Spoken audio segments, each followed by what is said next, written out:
Hello friends, आज हम प्राचीन भारत के इतिहास से रिलेटेड कुछ बहुत ही इंपॉर्टेंट क्वेश्चंस करने जा रहे हैं जो आपके आने वाले सभी सरकारी एग्जाम्स के लिए अति महत्वपूर्ण है। तो चलिए मेरे साथ इसे स्टार्ट करते हैं। पहला क्वेश्चन है, भारतीय स्थल पर गड्ढे खोदने के साक्ष्य निम्नलिखित में से किस प्राचीन सभ्यता में पाए गए हैं? और इसका सही जवाब है बुर्जहोम और रंगपुर। नेक्स्ट है, निम्नलिखित में से कौन सा प्राचीन भारत के एक उपकरण परंपरा से नहीं जुड़ा है? इसका सही उत्तर है ग्रेशियन। नेक्स्ट है, त्राम पाषाण काल में वृत्ताकार गृह ग्रहों की प्राप्ति निम्नलिखित किस स्थल से हुई है? इसका सही उत्तर है इनाम गांव। भारत में निम्नलिखित में से किस नवपाषाणिक स्थल को सर्वप्रथम सूचित किया गया है? इसका सही उत्तर है लिंगसुगुर। नेक्स्ट है, हड्डी की मातृ देवी मूर्ति प्राप्त हुई है। यह हमें प्राप्त हुई है विंध्य घाटी के उच्च पूर्व पाषाण काल से। चलिए नेक्स्ट क्वेश्चन है, बूचड़खाना क्षेत्र का साक्ष्य कहाँ से प्राप्त हुआ है? यह हमें प्राप्त हुआ है महदहा से। नेक्स्ट है, तोबा ज्वालामुखी राख सर्वप्रथम प्राप्त हुई है। यह हमें प्राप्त हुई है सोन घाटी से। नेक्स्ट है, गंगा घाटी की नरहन संस्कृति संबंधित है। किस संस्कृति से संबंधित है? यह संबंधित है त्राम पाषाणिक युग से। नेक्स्ट है, अधोलिखित संस्कृतियों में से कौन पाषाण युगीन संस्कृति नहीं है? यह है सोथी संस्कृति।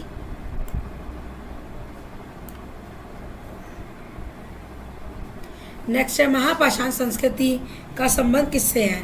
तो महापाषाण संस्कृति का संबंध है लोहा से। अधोलिखित में से कौन मध्य सोन घाटी का प्राचीनतम भूतात्विक जमाव है? यह है सिन्हवन। लघु पाषाण उपकरण अधोलिखित किस संस्कृति के प्रमुख उद्योग हैं? यह है मध्य पाषाण कालीन संस्कृति के।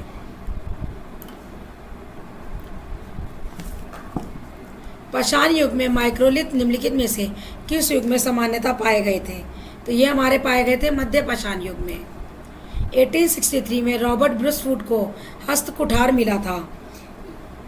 ये कि हमें किस जगह मिलना था? पलवरम में। भारत में सर्वप्रथम पूर्व पाषाण कालीन उपकरण रॉबर्ट ब्रुसवुड को मिला था। यह भी आपने ऊपर वाले प्रश्न में पढ़ा ही है। यह हमें मिला था 1863 में। हस्त कुठार उपकरण निम्नलिखित में से किस विधि का उपकरण था? यह था बाइफेसियल। रॉबर्ट ब्रुसवुड ने भारत में प्रथम पूरा पाषाणिक उपकरण किस स्थान से प्राप्त किया था? तो ये इन्हें प्राप्त हुआ था पलवरम से। सर्वाधिक संख्या में हस्त कुठार और कलीवर प्राप्त होते हैं। कहाँ से प्राप्त होते हैं? होते हैं निम्न पूरा पाषाण काल में। प्राचीन मानव प्रजाति है ऑस्ट्रेलोपिथिकस।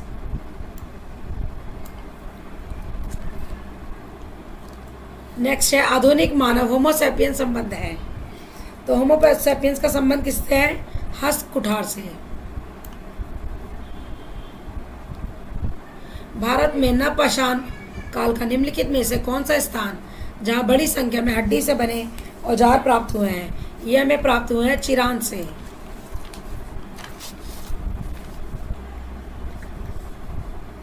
निम्न नवपाषाणिक स्थल से पशु बाड़े का प्रमाण मिला है। यह हमें मिला है महगढ़ा से।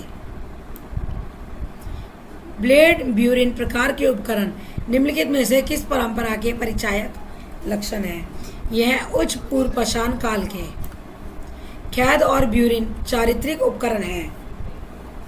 यह है उच्च पूर्व पाषाणिक संस्कृति के। खाद्य उत्पादन परक अर्थव्यवस्था संबंधित है। ये किससे हमारी संबंधित है? खाद्य उत्पादन की व्यवस्था। यह नवपाषाण काल से। आभूषण खाद्य उत्पादन परक अर्थव्यवस्था हमारी संबंधित है नवपाषाण काल से। आभूषणों से युक्त मध्य पाषाणिक मानव समाधियां हमें प्राप्त हुई हैं महदहा से। मध्य पाषाणिक स्थल चोपनी मांडो स्थित है। इलाहाबाद के मेजा तहसील के में बूढ़ी बेलन के किनारे। बागोर प्रथम काल का संबंध निम्नलिखित किस संस्कृति से है? यह है हमारा मध्य पाषाण काल से। नेक्स्ट है, भारतीय प्रागैतिहासिक के जनक कौन थे? Robert Bruce would. इनमें से किन्हें भारत के प्राग इतिहास के अध्ययन को आरंभ करने का श्रेय दिया जाता है? यह हमारा दिया जाता है रॉबर्ट ब्रूस वुड को। किसे भारतीय प्राग इतिहास का जनक कहा जाता है? यह हमारा कहा जाता है आर.बी. फुड को।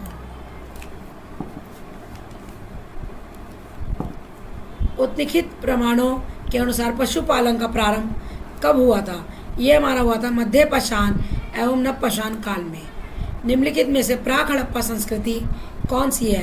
तो यह है हमारी कुल्ली संस्कृति। अगर आपको पता हो दोस्तों, तो प्राक हड़प्पा संस्कृति का तात्पर्य हड़प्पा संस्कृति के पूर्व की संस्कृति से है।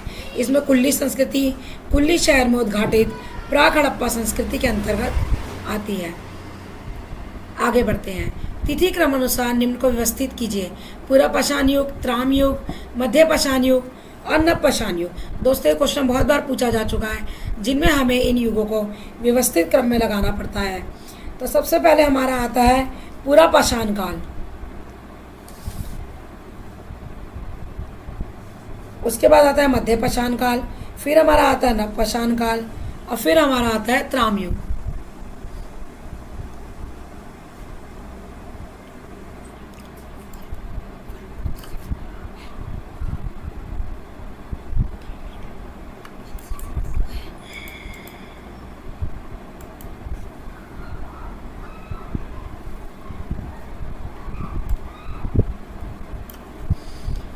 नेक्स्ट है कालक्रम से लगाएं। लौह युग, कांस्य युग, पूर्व पाषाण युग और नव पाषाण युग। इसमें हमारा सबसे पहले आता है कांस्य युग, फिर हमारा आता है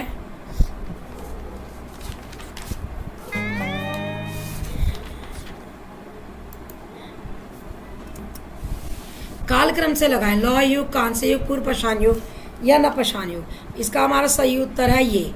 सबसे पहले आएगा पूर्व पाषाण युग, फिर हमारा आएगा नव पाषाण युग, उसके बाद आता है कांस्य युग और उसके बाद आता है लौह युग। परिष्कृत औजारों का युग कौन सा माना जाता है? ये हमारा माना जाता है उच्च पूरा पाषाण युग। नेक्स्ट है पूरा पाषाण युग का प्रमुख औजार क्या था? इसका प्रमुख औजार था हस्त कुठार। हैंड एक्स, क्लीवर आदि उपकरण किस पाषाणकालीन परंपरा के परिचायक हैं? यह हमारी निम्न पूरा पाषाण काल की परंपरा के हैं। हैंड एक्स क्लीवर का संबंध किससे है? हैंड एक्स क्लीवर का संबंध है निम्न पूरा पाषाण संस्कृति से। पाषाण युगीन मानव को आग की जानकारी कब हुई थी? तो यह हमारी हुई थी निम्न पूरा पाषाण काल में। क्या मिट्टी के बर्तन बनाना नव पाषाण काल से संबंधित है? हाँ, ये आंसर बिल्कुल सही है। मध्य पाषाण काल के लोगों की मुख्य विशेषता क्या थी? यह था लघु पाषाण उपकरणों का प्रयोग करना। पूर्व पाषाण युग के लोगों का प्रमुख उद्योग क्या था? इनका प्रमुख उद्योग था शिकार करना।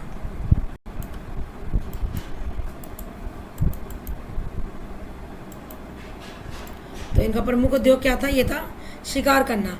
पूर्व पाषाण कालीन मानव का मुख्य धंधा क्या था? ये था शिकार।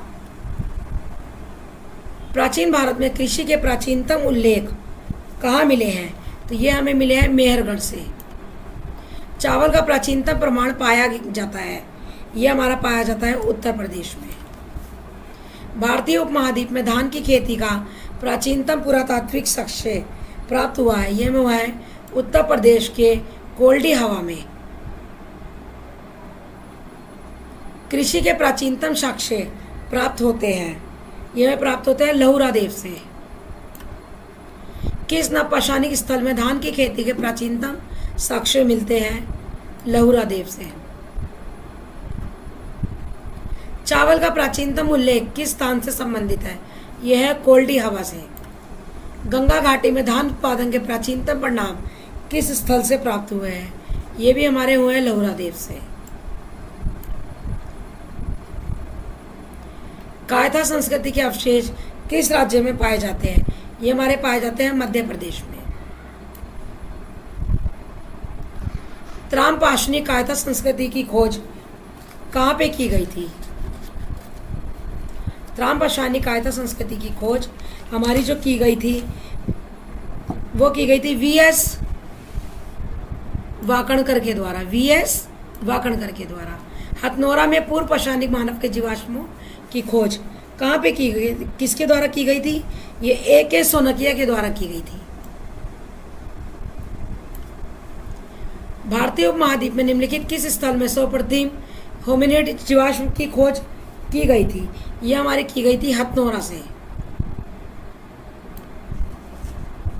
प्रागैतिहास के अध्ययन का विषय क्या है?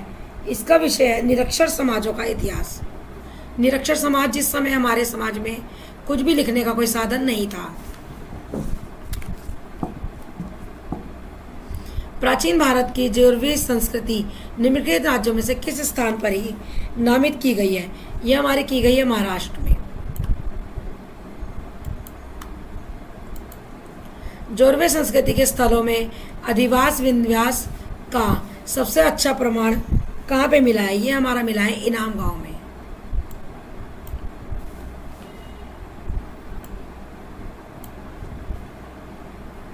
इनाम गांव प्रमुख पुरा स्थल है। ये कहाँ पे है और किस संस्कृति का? ये है जोरवे संस्कृति का। फसल काटने का आयताकार पाषाण उपकरण हार्वेस्टर किस नवपाषाणिक संस्कृति से प्राप्त हुआ है? तो ये हमें प्राप्त हुआ है कश्मीर से।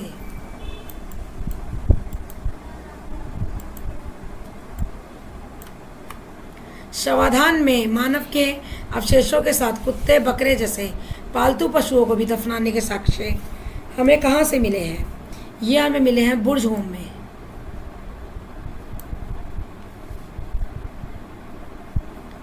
प्राचीन पाषाण युग के निवासियों को निम्नलिखित में से किस विषय का ज्ञान था? उन्हें ज्ञान था शिकार का। पूरा पाषाण कालीन मानव का मुख्य व्यवसाय क्या था? पूरा पाषाण काल का मानव का मुख्य व्यवसाय आखेट करना था। निम्न में से किस एक पुरा स्थल से नवपाषाण संस्कृति से लेकर हड़प्पा सभ्यता तक के सांस्कृतिक अवशेष प्राप्त हुए हैं? ये हमें प्राप्त हुए हैं मेहरगढ़ से। प्रागैतिहासिक युग में मानव कहाँ रहता था? इसमें मानव मचान पर, झोपड़ी में और कंदरा में, इन सभी पर रहता था। निम्नलिखित में से कौन सा प्रागैतिहासिक स्थल नहीं है? कौशाम्बी एक प्रागैतिहासिक स्थल नहीं है।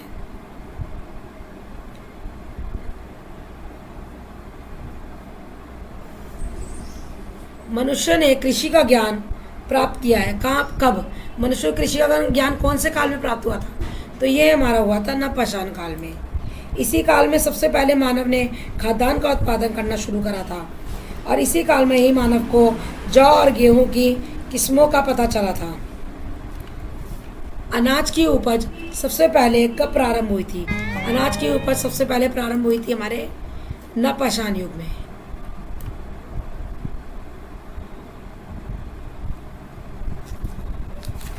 भीमबेटका प्रसिद्ध है। भीमबेटका आपको पता है किसके लिए प्रसिद्ध है? ये प्रसिद्ध है हमारे शैल चित्रों के लिए।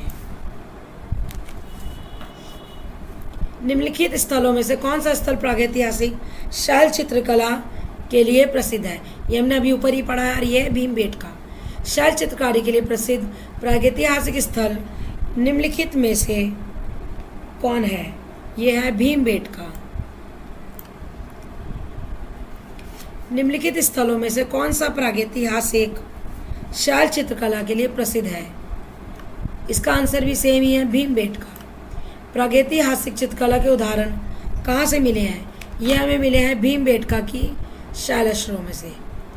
प्रसिद्ध भीमबेटका गुफाएं कहाँ पर हैं? ये है रायसेन में।